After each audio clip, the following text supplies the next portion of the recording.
지금 이 순간에도 수많은 부모들이 똑같은 후회를 하고 있습니다. 아이를 위해 모든 것을 다 해줬는데 왜 우리 아이만 잘 안 될까요? 이웃집 아이는 그렇게 잘 나가는데 우리 아이는 왜 이렇게 힘들어 할까요? 혹시 여러분도 이런 생각을 해보신 적 있으신가요? 만약 그렇다면 오늘 이 이야기를 끝까지 들어주세요. 왜냐하면 여러분이 지금까지 알고 있던 자식 교육의 상식이 완전히 뒤바뀔 가능성이 높기 때문입니다. 충격적인 사실은 이것이었습니다. 자식이 잘 안 되는 집과 자식이 잘 되는 집이 부모들 사이에는 명확한 차이가 있다는 것입니다. 그리고 그 차이는 사랑의 크기가 아니었습니다. 경제적 능력도 아니었고 교육열도 아니었습니다. 정말 놀라운 것은 겉으로 보기에는 별 차이가 없어 보이는 두 부모 사이에 결정적인 차이가 있었다는 사실입니다. 이 비밀을 파헤쳐보고 부모님들이 5가지 공통된 특징을 하나씩 살펴보고 여러분의 자녀 교육에 당장 적용할 수 있는 실전 방법까지 알려드리겠습니다. 이 영상을 끝까지 보시면 여러분도 자신 있게 말할 수 있게 될 겁니다. 내 아이가 앞으로 어떤 상황에서도 스스로 일어설 수 있는 진짜 실력을 가진 사람으로 자라날 것이라고 말입니다. 그리고 무엇보다도 부모인 여러분 자신이 더 이상 자책하지 않고 현명한 부모로 거듭날 수 있는 구체적인 방법을 얻게 될 것입니다. 지금 구독 버튼을 누르시고 알림 설정까지 해두세요. 앞으로도 이런 인생을 바꾸는 지혜를 계속해서 전해드릴 테니까요. 자, 그럼 지금부터 본격적으로 시작해 보겠습니다. 먼저 여러분에게 질문 하나 드리겠습니다. 혹시 이런 경험 있으신가요? 자식을 위해서 밤낮으로 희생했는데 정작 그 자식이 감사해 하기는커녕 당연하게 여긴다든지 아니면 다른 집 아이들은 다 잘 되는 것 같은데 유독 우리 아이만 어려움을 겪는다든지 말입니다. 사실 이런 고민을 하는 부모님들이 정말 많습니다. 그런데 여기서 중요한 것은 이런 현상이 우연히 일어나는 게 아니라는 점입니다. 분명한 이유가 있습니다. 그리고 그 이유를 정확히 알고 계시는 부모님들의 자녀는 정말 달랐습니다. 어떻게 달랐느냐 하면 첫째로 자존감이 높았고 둘째로 어려움이 닥쳐도 포기하지 않았으며 셋째로 부모와의 관계도 건강했습니다. 그럼 이제 그 비밀을 하나씩 알려드리겠습니다. 첫 번째 특징은 바로 이것입니다. 자식이 잘 되는 집의 부모는 아이를 끝까지 믿어줍니다. 여기서 잠깐 혹시 이렇게 생각하시나요? 나도 우리 아이 믿는다고요? 하지만 정말 그럴까요? 한번 되돌아보세요. 아이가 뭔가 새로운 일에 도전하려고 할 때 여러분의 첫 번째 반응은 무엇이었나요? 혹시 이런 말들을 하지 않으셨나요? 그거 너무 어려운 거 아니야? 실패하면 어떻게 하려고? 좀 더 안전한 걸 해보는 게 어떨까? 만약 이런 말들을 자주 하셨다면 그건 믿음이 아니라 걱정입니다. 물론 부모 마음에서 나오는 걱정이지만 아이가 받아들이는 건 의심과 불신입니다. 반면에 자식이 잘 되는 집이 부모들은 달랐습니다. 아이가 어려운 일에 도전하려고 할 때 이렇게 말했습니다. 힘들겠지만 너라면 해낼 수 있어. 실패해도 괜찮아. 그것도 경험이니까. 뭐든 시도해보는 게 중요한 거야. 똑같은 상황인데 이 작은 차이가 아이의 인생을 완전히 바꿔놓습니다. 왜 그럴까요? 아이들은 부모의 말에서 자신에 대한 평가를 받아들이기 때문입니다. 부모가 걱정한다는 건 내가 그만큼 능력이 없다는 뜻으로 받아들여집니다. 반대로 부모가 믿어준다는 건 내가 그만큼 가능성이 있다는 뜻으로 받아들여지죠. 이것이 바로 자존감의 차이를 만들어내는 겁니다. 그런데 여기서 더 중요한 포인트가 있습니다. 믿음이라는 것은 말로만 하는 게 아니라 행동으로 보여줘야 한다는 점입니다. 예를 들어서 아이가 사업을 하겠다고 할 때 입으로는 지지한다고 하면서 뒤에서는 걱정되어서 이런저런 간섭을 한다면 그건 진짜 믿음이 아닙니다. 진짜 믿음은 아이가 스스로 선택한 길을 존중해 주는 것입니다. 비록 그 길이 부모가 보기에는 위험해 보일지라도 말입니다. 물론 이게 쉬운 일은 아닙니다. 부모라면 누구나 자식이 실패하는 걸 보고 싶지 않으니까요. 하지만 여기서 생각해 볼 점이 있습니다. 정말로 위험한 것은 실패 자체가 아니라 도전하지 않는 것입니다.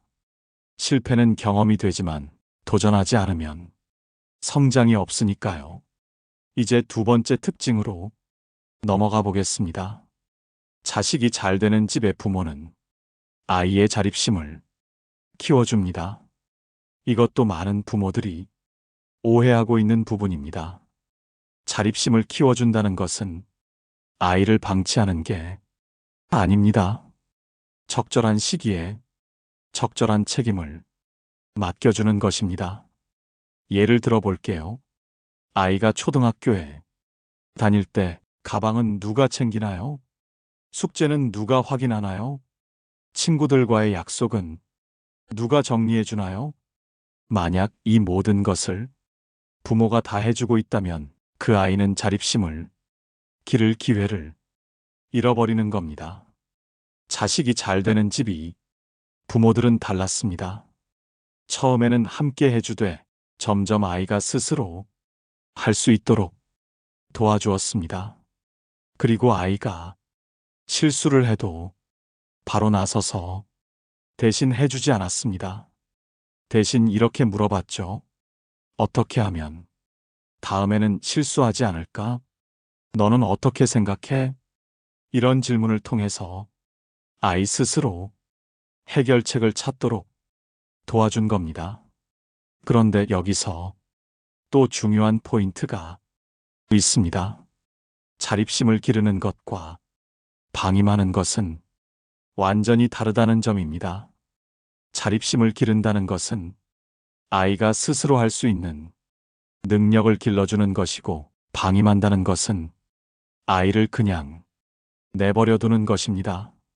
전자는 사랑이고 후자는 무관심입니다. 그럼 어떻게 구분할까요?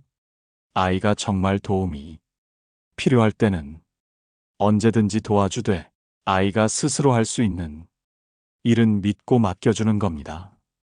이 균형을 맞추는 것이 바로 현명한 부모의 역할입니다. 지금까지 두 가지 특징을 살펴봤는데 혹시 공통점을 발견하셨나요? 바로 아이를 하나의 독립된 인격체로 존중한다는 점입니다. 이것이 바로 자식이 잘 되는 집 부모들의 가장 큰 특징입니다. 그럼 이제 세 번째 특징을 알아보겠습니다. 자식이 잘 되는 집의 부모는 긍정적인 언어를 사용합니다. 여기서 말하는 긍정적인 언어라는 것은 무조건 좋은 말만 한다는 뜻이 아닙니다. 아이에게 현실적이면서도 희망적인 메시지를 전달한다는 뜻입니다. 예를 들어서 아이가 시험에서 나쁜 성적을 받았을 때 어떻게 반응하시나요? 많은 부모들은 이렇게 말합니다. 왜 이렇게밖에 못했어? 다른 애들은 다 잘했는데 너만 못했구나. 이런 식으로 하면 앞으로 어떻게 하려고? 하지만 자식이 잘 되는 집이 부모들은 달랐습니다. 이번에는 아쉽지만 다음에는 더 잘할 수 있어. 어떤 부분이 어려웠는지 얘기해 볼까? 함께 방법을 찾아보자.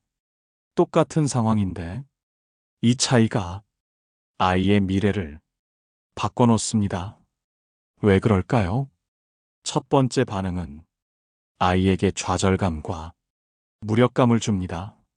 아, 나는 안 되는 사람이구나. 부모도 나를 실망스러워하는구나.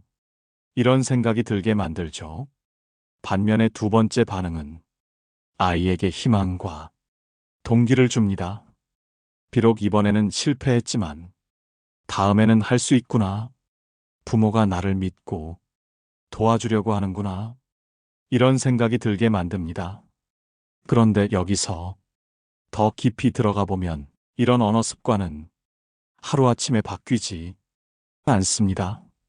부모 자신의 마음가짐이 바뀌어야 가능한 일이죠. 만약 부모가 아이를 바라볼 때 늘 부족한 점만 보고 있다면 긍정적인 말을 하기가 어렵습니다.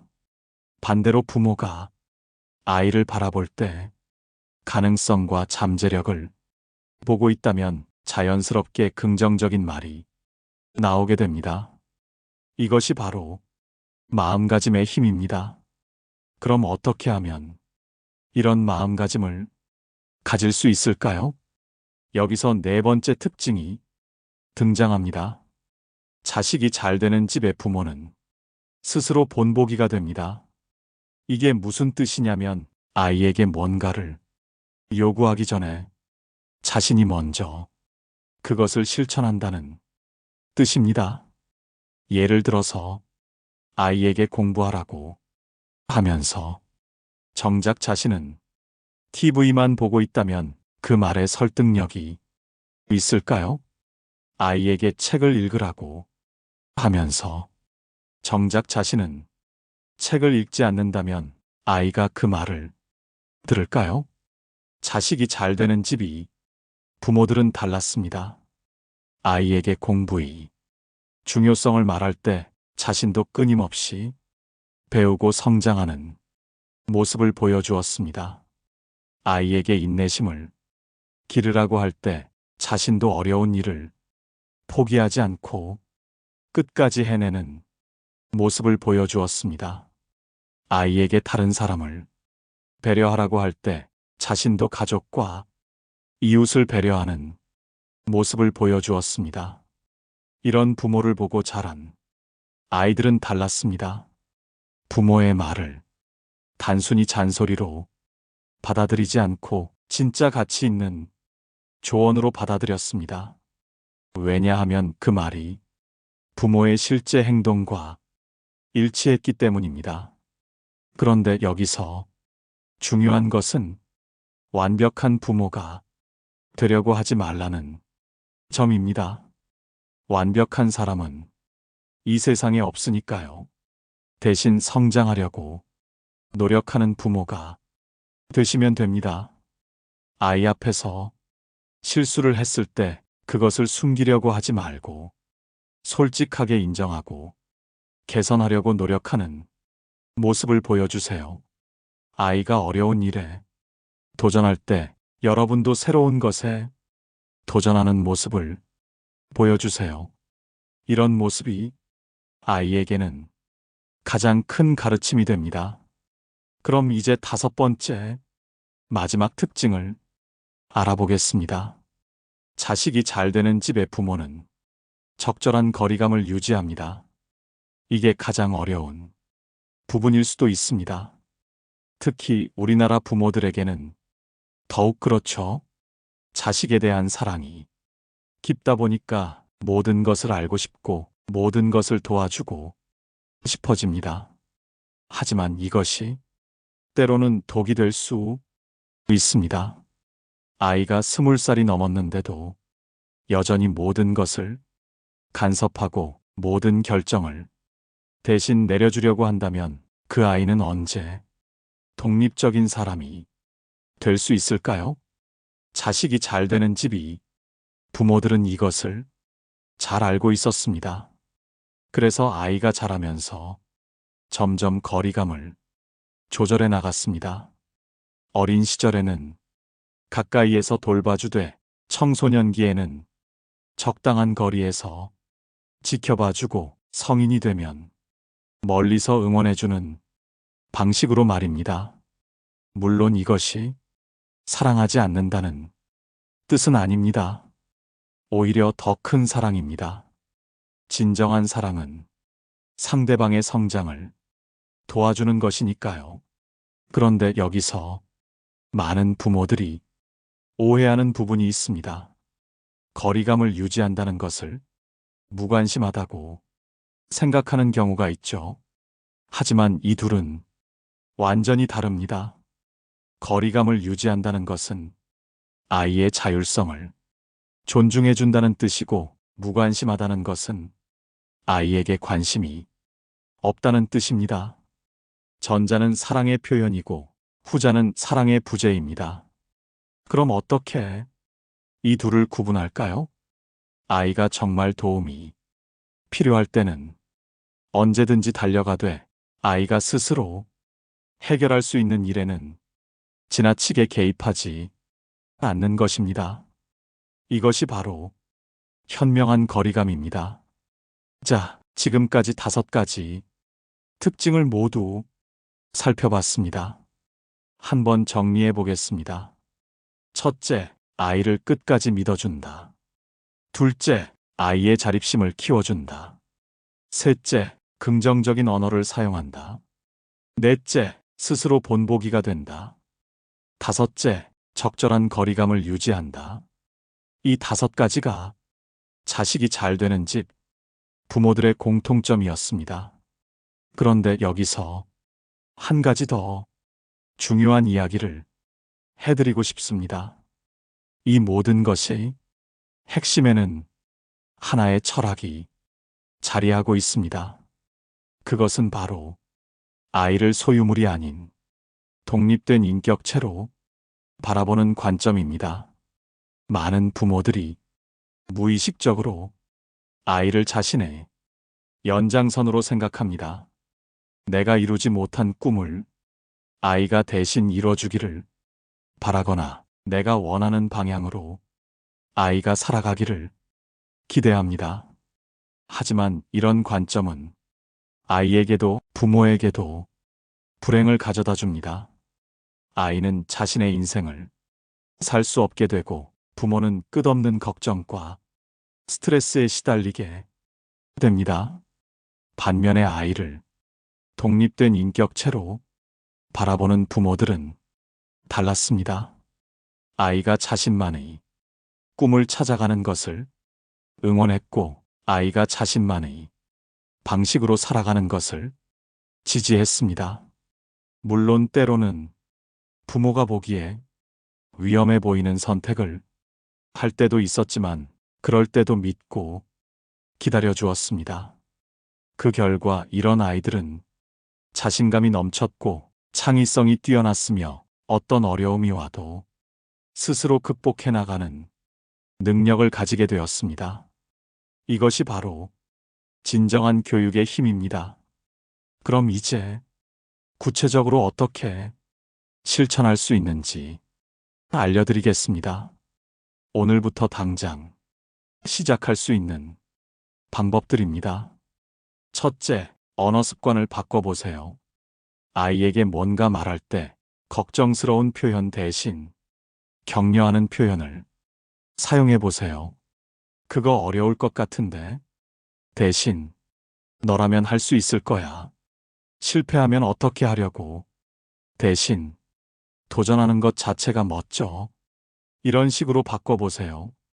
처음에는 어색할 수 있지만 계속 하다 보면 자연스러워집니다. 둘째, 질문하는 부모가 되어보세요. 아이에게 조언하고 싶은 마음이 들 때 바로 말하지 말고 먼저 물어보세요. 너는 어떻게 생각해? 어떤 방법이 좋을 것 같아? 뭐가 가장 중요하다고 생각해? 이런 질문을 통해서 아이가 스스로 답을 찾도록 도와주세요. 셋째, 배우는 모습을 보여주세요. 아이에게 공부하라고 하면서 정작 자신은 성장하려고 노력하지 않는다면 설득력이 떨어집니다. 새로운 책을 읽거나 새로운 취미를 배우거나 새로운 기술을 익히는 모습을 보여주세요. 나이는 숫자에 불과하다는 것을 보여주는 겁니다. 넷째, 실패를 두려워하지 마세요. 아이가 실패했을 때 그것을 재앙으로 받아들이지 말고 성장의 기회로 받아들이세요. 그리고 여러분 자신도 새로운 일에 도전하면서 때로는 실패하는 모습을 보여주세요. 완벽한 부모보다는 성장하는 부모가 아이에게 더 큰 감동을 줍니다. 다섯째, 아이의 선택을 존중해 주세요. 비록 그 선택이 여러분이 보기에는 최선이 아닐지라도 아이가 스스로 내린 결정이라면 일단 지지해 주세요. 물론 정말 위험한 일이라면 말려야겠지만 대부분의 경우는 아이를 믿고 지켜봐 주는 것이 더 좋은 결과를 가져다 줍니다. 지금까지 말씀드린 내용들을 실천하시면 여러분은 분명히 변화를 경험하게 될 것입니다. 아이와의 관계가 더 좋아질 것이고 아이의 자존감이 높아질 것이며 무엇보다도 여러분 자신이 더 이상 자책하지 않게 될 것입니다. 하지만 여기서 한 가지 당부드리고 싶은 말씀이 있습니다. 변화에는 시간이 필요하다는 점입니다. 오늘 당장 실천한다고 해서 내일 바로 결과가 나타나지는 않습니다. 특히 아이가 이미 커버린 상태라면 더욱 그렇죠. 하지만 포기하지 마세요. 작은 변화라도 꾸준히 이어나가시면 반드시 결과가 나타날 것입니다. 그리고 기억하세요. 완벽한 부모는 없습니다. 모든 부모가 시행착오를 겪으면서 배워나가는 것입니다. 중요한 것은 포기하지 않고 계속 성장하려고 노력하는 것입니다. 여러분의 그런 모습이 아이에게는 가장 큰 가르침이 될 것입니다. 마지막으로 이런 이야기를 해드리고 싶습니다. 제가 30년간 수많은 가정을 상담하면서 깨달은 것이 하나 있습니다. 그것은 자식이 잘 되는 것과 안 되는 것의 차이는 부모의 사랑에 있지 않다는 점입니다. 모든 부모는 자식을 사랑합니다. 차이는 그 사랑을 어떻게 표현하느냐에 있습니다.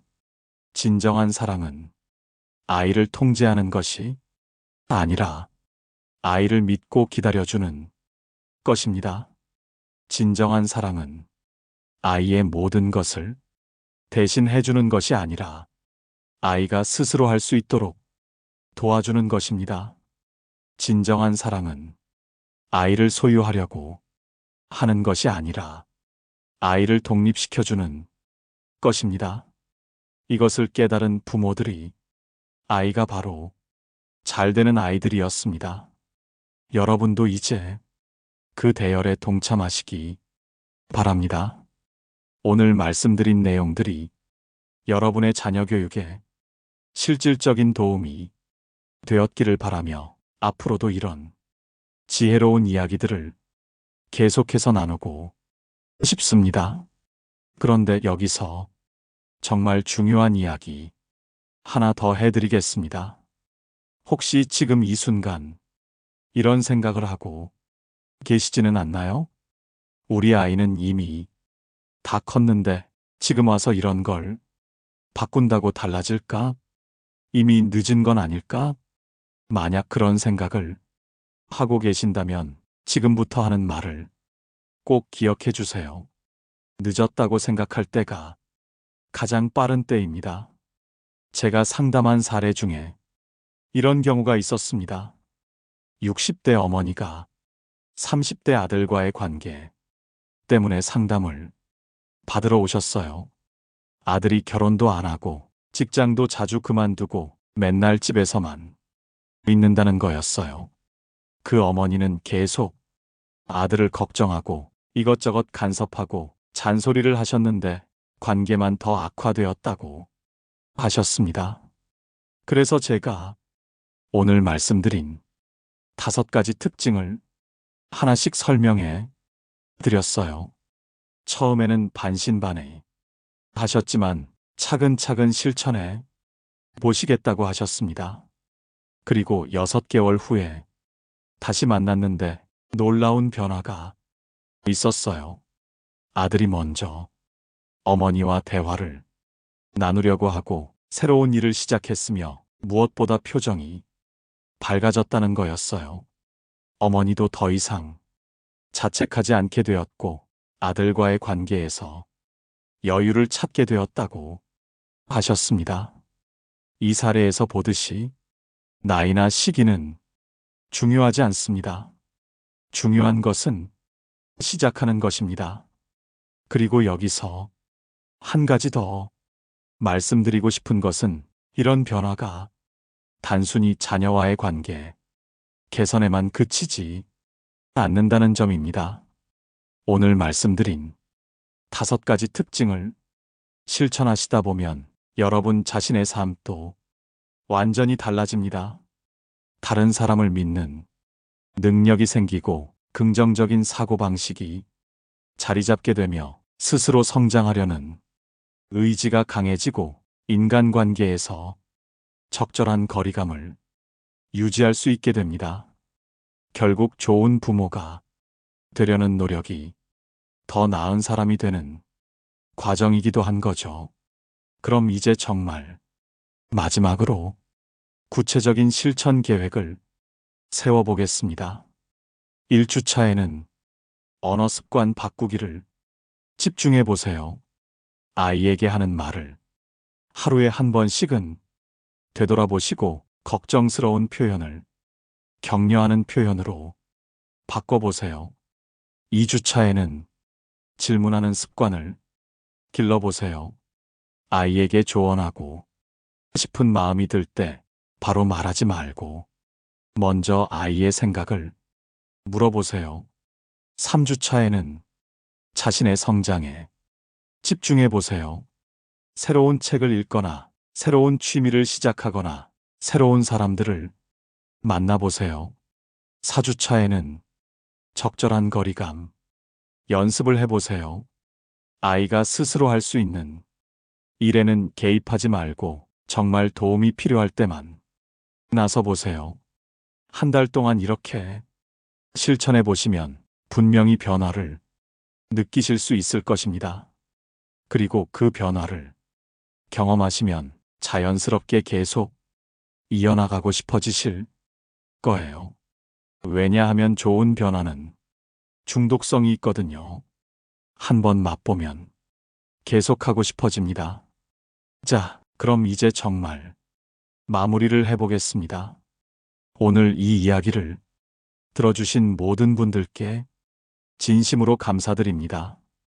여러분이 좋은 부모가 되려고 노력하는 그 마음만으로도 이미 충분히 훌륭한 부모라고 생각합니다. 완벽한 부모는 없습니다. 하지만 성장하려고 노력하는 부모는 있습니다. 여러분이 바로 그런 부모가 되시기를 진심으로 응원합니다. 그리고 오늘 말씀드린 내용 중에서 하나라도 도움이 되는 것이 있다면 당장 오늘부터 실천해 보세요. 작은 변화가 큰 결과를 만들어낼 것입니다. 마지막으로 이런 의미 있는 이야기를 앞으로도 계속 나누고 싶습니다. 구독 버튼과 좋아요 버튼을 눌러주시면 더욱 알찬 내용으로 찾아뵐 수 있습니다. 그리고 댓글로 여러분의 경험이나 궁금한 점들을 남겨주시면 다음 영상에서 다뤄보도록 하겠습니다. 여러분의 자녀가 건강하고 행복하게 자라나기를, 그리고 여러분도 현명하고 지혜로운 부모로 성장해 나가시기를 진심으로 기원합니다. 그럼 다음에 또 다른 좋은 이야기로 만나 뵙겠습니다. 오늘도 끝까지 들어주셔서 정말 고맙습니다. 안녕히 계세요.